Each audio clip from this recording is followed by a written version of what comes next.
জঙ্গিপুর পুরসভার রাস্তা ড্রেনেজ সিস্টেমের দুরবস্থা নিয়ে দীর্ঘদিন ধরে সাধারণ মানুষের অভিযোগ রয়েছে। রাস্তার হাল যে কতটা খারাপ সেটা আবারও দেখা গেল বৃহস্পতিবার সাত সকালে। এদিন পুরসভার 18 নম্বর ওয়ার্ডের ভাগীরথী ব্রিজ সংলগ্ন ইনায়েতনগর লোকে যেটা বাজারপাড়া রোড বলে থাকে, সেই রাস্তার মোড়ে মাটি ধসে একটি লরির চাকার অর্ধেকটাই মাটির ভেতরে বসে যায় বলে জানা গেছে। স্বভাবতই রাস্তায় যানজটের সৃষ্টি হয়।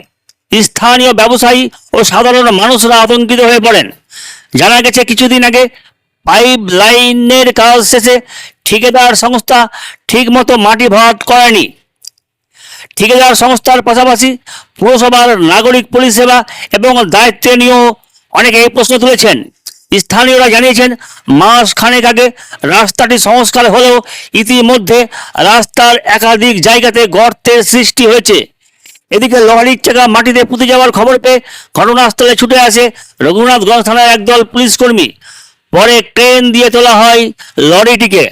ফোন করে বললো যে এই রাস্তাটা খুঁড়তে এসছে যোগাযোগ মোবাইলের সামনেটা। আমি তখন ওদেরকে বলি যে আপনারা পাইপ লাইনের লোককে দিন লাইন দিয়ে, কারণ ওখান দিয়ে একটা 11,000-এর তার আছে, আমি তাদেরকে জানিয়ে দিই যেন অ্যাক্সিডেন্ট না হয়, সেটা বললো। এবং ওরা আমাকে বললো যে ঠিক আছে দাদা, আপনি জানালেন, অনেক ধন্যবাদ, আমরা কাজ করে আবার রাত্রেবেলায় মাটি দিয়ে ঢেকে দেবো। দিয়ে সকালবেলায় যখন আমাকে 5টার সময় কিছু লোক ফোন করছে যে তোমার দোকানে ওখানে গাড়ি এসে ফেসে গেছে, আমি এসে যখন ড্রাইভারকে বললাম যে দাদা আপনি যে গাড়িটা নিয়ে গেলেন, এখান থেকে রাস্তাটা খোলা ছিল, ড্রাইভার সাহেব বলছেন যে এখানে কোনো ব্যারিকেড দেওয়া ছিল না, কিছু ছিল না। আমি পরশু দিনকে এই রাস্তায় গেছি এবং আমি আজকেও যাচ্ছি। হ্যাঁ, তার জন্য আমি বুঝতে পারিনি, কারণ হচ্ছে রাস্তাটা ঘিরে দেওয়ার উপরে দুটো স্ল্যাব দেওয়া ছিল। স্ল্যাব দেওয়ার জন্য আমি দাদা কিছু বুঝতে পারিনি। সেই সঙ্গে যখনই আমি জানতে পারি সঙ্গে সঙ্গে রঘুনাথগঞ্জ থানায় ফোন করি, যেন এখানে আমাদের ওয়েজ ফ্যামিলি স্কুল আছে, যেন বাচ্চাদের অসুবিধা না হয়। তো সঙ্গে সঙ্গে আমাকে থানা থেকে বলা হলো যে আমরা যত তাড়াতাড়ি সম্ভব লোক পাঠাচ্ছি। যে এখন একটুর জন্য আজকে আমার দোকানের ক্ষতিটা হয়ে যেত। যদি গাড়িটা আরেকটু এগিয়ে যেত তাহলে দোকানের ক্ষতি হতো এবং আমি বড়সড় ক্ষতির মুখ থেকে আজকে রক্ষা পেলাম।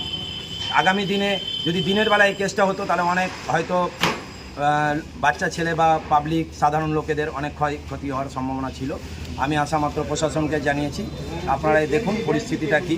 আমি চাই যেন যারাই পাইপ লাইনের কাজ করছে, যারা কাজ করতে গেলে যেন আপাতত ব্যারিকেড দিয়ে সেই জায়গাটাকে ঢেকে রাখা হোক বা ওকে চিহ্নিত করানো হোক যে এই জায়গাটা নতুন কাটা হয়েছে, এখানে কোনো ব্যারিকেড দেওয়া ছিল না, যেন আগামী দিনে কারো কিছু ক্ষতি না। গাফিলতিতে মূলত এই ধরনের পাইপ লাইনে যারা কাজ করেছে আশা করি তাদেরই গাফিলতি, কারণ পৌরসভা থেকে তারা কাজ করছে, এখানে তো পৌরসভার লোক এসে কাজ করেনি। পাইপ লাইনে যারা কাজ করতে এসেছিল এটা পুরোপুরি তাদেরই গাফিলতি।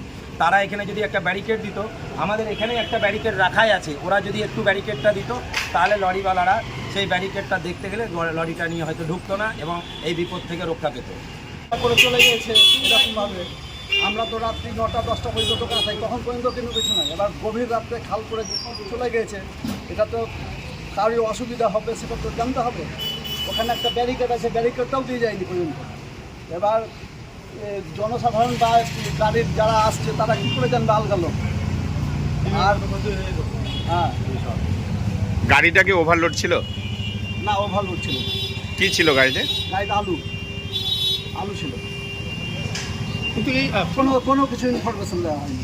রাতারাতি করেছে, রাত 12টা 12:30 গভীর রাত্রে কাজ করেছে।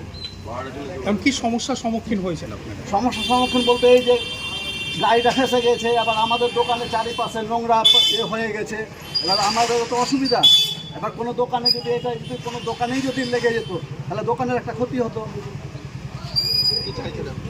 হ্যাঁ, আমরা চাইছি যাতে সুষ্ঠুভাবে যে কোনো কাজ পৌরসভা করুক, কিন্তু সুষ্ঠুভাবে করুক, লোককে জানিয়ে শুনিয়ে সুষ্ঠুভাবে করুক, অসুবিধা কী আছে। এবং ব্যারিকেড দিয়ে জায়গাটা চিহ্নিতকরণ করা হোক যেই জায়গাতে কাজ। আপনার নাম? আমার নাম সুভাষিস সাহা।